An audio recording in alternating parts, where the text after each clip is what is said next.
certainly improving our bullpen is a priority, and we're making progress. Bullpens are volatile. I mean, guys can vary year to year, even the best guys. I mean, how do you feel? Obviously, Josh and Jose finished the year good. How do you feel about some guys? Brock kind of had a down year compared to 22. I mean, looking at that as a whole. Yeah, I mean, Kid, I think you're right. They can be very volatile, and I think that's one of the important reasons to have a lot of numbers and have depth, and to have competition in spring training, and to have non-roster invites, and we're going to take the 13 best and for our pitching staff, and so I think it's a really important aspect in terms of building out our entire pitching staff. I thought last year we felt pretty good about our depth. We did not address our bullpen much going into last season, and it thinned out very quickly. And some of the players that we were counting on to be contributors either underperformed or a few became injured, and it impacted that depth. And I think it exacerbated or magnified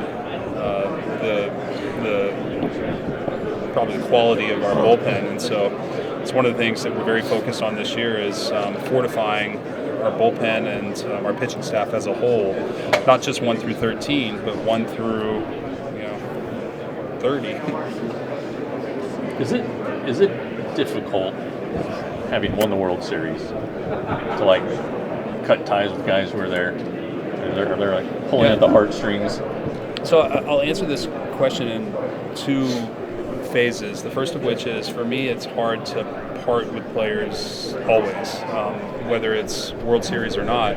The second part, specific to the World Series, is there's an extreme emotional attachment to these guys. I love our players and forever grateful to the group that we've had in terms of what they helped the Texas Rangers accomplish. And so one of the difficult parts of the World Series is that really after the parade, everybody goes their separate ways. And until there's a reunion, that team is never together again, never intact. And there's a sadness when that happens, because I experienced as a player in Kansas City, and it dawns on you that they always say the journey is the best part, and the journey, there's finality to that journey, and not everybody is back. And so, yes, one, I love players, I love our players, and two, forever grateful and indebted to the players that helped us win our first World Championship. So it is very, very difficult to think about many of them not returning. When we talked to Bruce today, he mentioned a bunch of guys who helped, like Jankowski and Grossman, who could have spots on the team. Yeah, that's right.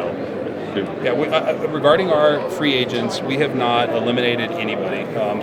We'd love to bring all of them back. I don't see that as realistic, and many of them are going to have opportunities that are probably more lucrative elsewhere. However, we haven't closed the door on anybody at this point. Hey, Coach has a unique perspective, having won 3 World Series. Have you guys had any conversations about any challenges beyond the obvious of how difficult it is that go into the idea of we want to repeat? Yeah, I mean, we have. It's been more along the lines of just the collective mentality and focus, and we want to find a balance of celebrating a very special and significant moment in Texas Rangers history with a focus on what's next, and being able to go out and give ourselves the best chance to do it again. So, Butch has real experience with this. I got to live it in Kansas City and saw it from the players' side, and I think that I said this when we made the playoffs, that we were going to celebrate it significant, and we're going to continue to celebrate and enjoy that. But when we get to spring training, we know it's back to business, and we have a job to do, and we want to put ourselves in the best position to try to celebrate again next offseason. How hard is it to repeat? Well, I think history just answers that. I don't need to. I know you don't think I'm very analytically driven, but I am, and the data suggests that it's very hard. Speaking of Boach, is there any need, or has there been any discussions about his contract or extending? We keep that stuff private, yeah. But Boach is in a great spot, and we're excited to have him. Speaking of your free agents, where do you think stand with Jordan Montgomery? Where's what? Where do you think stand, or how would you characterize things? Well, going back to what I said a minute ago, the door is open on all of our free agents. Beyond that, I can't get into specifics. But I said it on MLB radio earlier. What Jordan did for our team, the way he performed, we don't win the World Series without him, and that's not lost on us. And we'd love to bring him back. We'll remain engaged and try to explore if that's a possibility. But again, I recognize that he may have opportunities beyond where we can go, and we'll see how that plays out. The non-Rangers one for you. Nashville's been talked about over and over and over again as a possible expansion city. From your perspective, why do you think the city keeps getting brought up in this conversation? Well, I think I can only speak personally. I don't know the economics and all the other elements that go into expansion, but I can just speak for my own personal experience that Nashville is a tremendous city. In fact, I almost came to Vanderbilt as an undergrad. I love this city. It's just a great place, great culture, and I'm sure it would be a wonderful place for Major League Baseball, but I don't make those decisions. Yeah. So one thing Boach said about the whole idea of repeating was obviously health, right? That's a given. Yeah. The other thing he said is the hunger. That you've gotta still have the hunger, and I think that's a big part of how you want to go about constructing this thing. I don't worry about the hunger. I think I referenced it yesterday. I've heard from I don't know, a half dozen players that are returning, and their thoughts and ideas on how we improve, what they need to do better, what we can do better collectively, what I can do better. This group is hungry, and they're not satisfied, and that's one of the things I love most about them. The health component is real, and I think that's something that we are taking into consideration as a front office when we look at our roster, and how do we protect against that? How do we create depth throughout the entire organization so that we can fill when guys are going to go down and when guys get hurt, we need to have quality replacements. And that's up to us to take into consideration when we build the roster. There's like nothing, you guys haven't done anything to like look study-wise, just at pitchers who did, go through this extra month and like what happened the next year for them. Well, we take, but it's beyond just the extra month. I mean, there's a whole lot of variables that you have to take into consideration in terms of their overall health, their age, injuries that they've sustained in the past. But there's a whole workload management aspect to all of our players, not specific to pitchers. Pitching's easy because you measure it in terms of innings, but in terms of all of our players, we look at all of this holistically to determine what they need and how to put them in the best positions to stay healthy and be successful.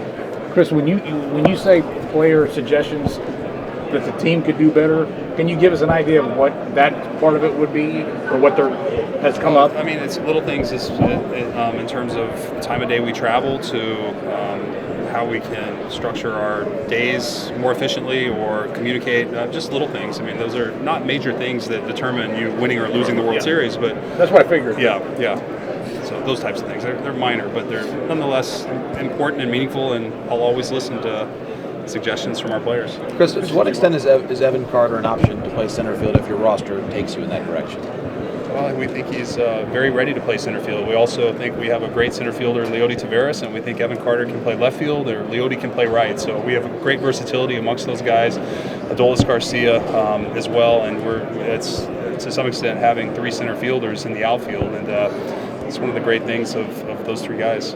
From a workload perspective, what do you think is fair to expect from Scherzer in 24? Well, I think we expect Max to bounce back and be healthy.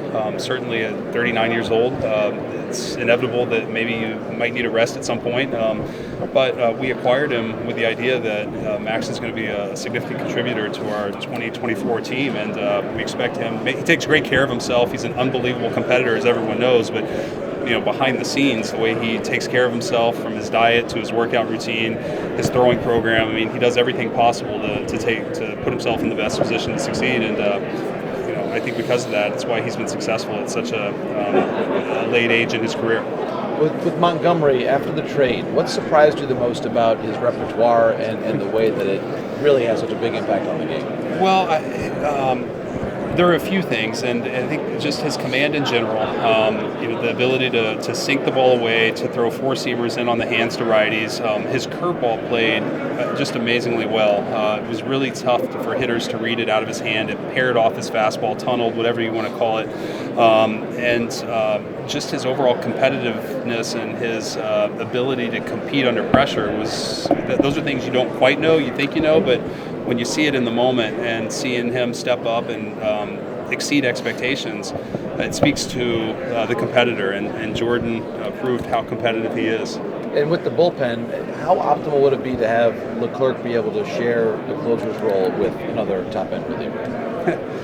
Well, I think we're just really looking at it as being able to put together as many good relievers as possible, whether it's sharing roles or having multiple leverage options.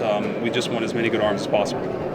Yeah, thank you. On Evan Carter and Josh Young with this last year, but he's had now 2 months of big league experience. How important is, I guess, the first off season as a big leaguer and going into spring training, having a taste, kind of knowing what to expect more? Like, what does that offseason mean to a young player going to that for the first time? Well, I think the offseason is important to everybody, but I think as a young player, you really don't get to play through the month of September and really the month of October at an intensity that you can't replicate. And so Evan got to go through that. Josh Young got to go through that. All of our players did, many for the first time. And so they understand now what it takes to do that and how to manage that over the course of the season. That really you're not playing a 6-month season. You're playing, hopefully a 9-month season when you include spring training, the 6 months of the regular season, and then a month of postseason. So it's significant, but Evan seemed to have managed that wonderfully. The way he performed at the end was at his best when it mattered most, and as were many of our guys. And so I think we've all learned from that, but we're going to have to manage that as we go into next year and spring training and structure things that we don't run them into the ground. We give them ample time to recover, make sure they're physically ready and capable. But I think these guys do such a tremendous job of taking care of their bodies and their mental health over the course of the off season, recharging the batteries, that I don't worry about that with our group. He's set a really high bar for himself. I mean, he's going to go through slumps. He's still going to be a rookie. He is, and but I think his slumps are not going to be as long as maybe others. He just has such a unique skill set, and his poise and makeup and his aptitude, and does so many things that great players do, and he still is young, and there are going to be bumps in the road, but he's got such a bright future ahead of him. Chris, I know you're a student of pitching. I'm assuming you've watched some video of Yamamoto. I'm just curious what you see when you watch it. Well, just he's really, really talented. I mean, it's amazing. It's a unique fastball profile, great command, competitiveness, and it's explosive, and it's really, I think it bodes well to translate to Major League Baseball very, very well. Yeah. So is there something about him that you think will enable him to make all the adjustments that a guy from Japan has to make and still have the longevity that you would expect in an ace? Oh, that's a lot of layers to that question. I know, right? Yeah. I just, it really, to me, comes down to the person and their ability, their aptitude, ability to handle so many different variables that our domestic and Latin American players have to handle as well. And some of it evolves over time. He's still very young. There's a lot for him to learn and improve, and he's got a really bright future ahead of him. Sounds good. Yeah, thank you. It's been a few years in a row that Nate's ended up on the IL one way or another. Is there anything, some of that's just because of happenstance, I guess, but is there anything you guys have talked about trying to... Well, I'd say pitching is hard. There are a lot of guys that end up on the IL. It's not specific to Nate. That's not anything unique to him. It's throughout the industry. Very few players go, especially at that age, over the course of the season, putting that much force and energy into your arm. You're bound to have injuries, but Nate manages it well. He works as hard as anybody, and he may see a little bit of time on the IL next year, but our hope is that he comes out of it and pitches like he did this year for us. How much do you think you guys, I remember when you signed him, you talked about the example he can set, how hard a worker he is. How much do you see that manifest itself over the course of your career? Beyond what we thought it would. I mean, just in every way, in terms of becoming a leader on the pitching staff, a leader in the clubhouse, and setting an expectation and mentality for all of our players as to what excellence looks like. Just fit our culture perfectly, and just so happy he's here. Well, one last thing on Evan Carter, I guess, but in the playoffs it was playing Robbie over him when it was against a left-handed pitcher. I mean, is that something that just comes with game reps and seeing that, or is there something more you can do with a young player who kind of needs to expand their ability to hit both righties? It takes time. He'll hit lefties. It just takes time. He'll see more lefties this year. Hey, Chris, you touched on this during the teleconference. Kind of a fun question. How have you been surprised by personal interactions with fans around Highland Park, coming up to you? It's not just there. I mean, it's been. I've been in Phoenix. I've been in Nashville. I was in San Diego, and everywhere I've been, I've had Ranger fans, whether they're from DFW or Texas, or they live in the respective cities I just listed. It's been amazing, just the support, and it's been so touching, and to me, ultimately fulfilling. It's the best part of this whole experience is just seeing. Last night at dinner, there were 5 Ranger fans that came up at different points. It wasn't just a group; it was 5 different people, all from DFW, but in town for business, and came up and said thank you, and they were so excited and shared personal stories or anecdotes about how much it meant to them, or celebrating with their children, or crying with their family, and that's been the beauty of this. And our fans have never had that, and the reward of that for me has been unbelievably touching. And I think for all of our players and coaches as well. This is what this game is about, and we touched a lot of lives, and it's the best part of it. Did you tell them about it long lines in the Rangers State book? I said you are not dreaming. Chris, a quick one, I hope. If it does, how does your RSN situation impact your approach to the off season?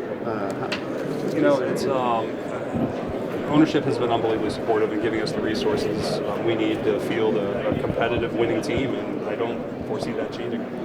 Is there some uncertainty, though, about the amount of revenues you'll be getting, or is that just... Yeah, I mean, that's more of an ownership.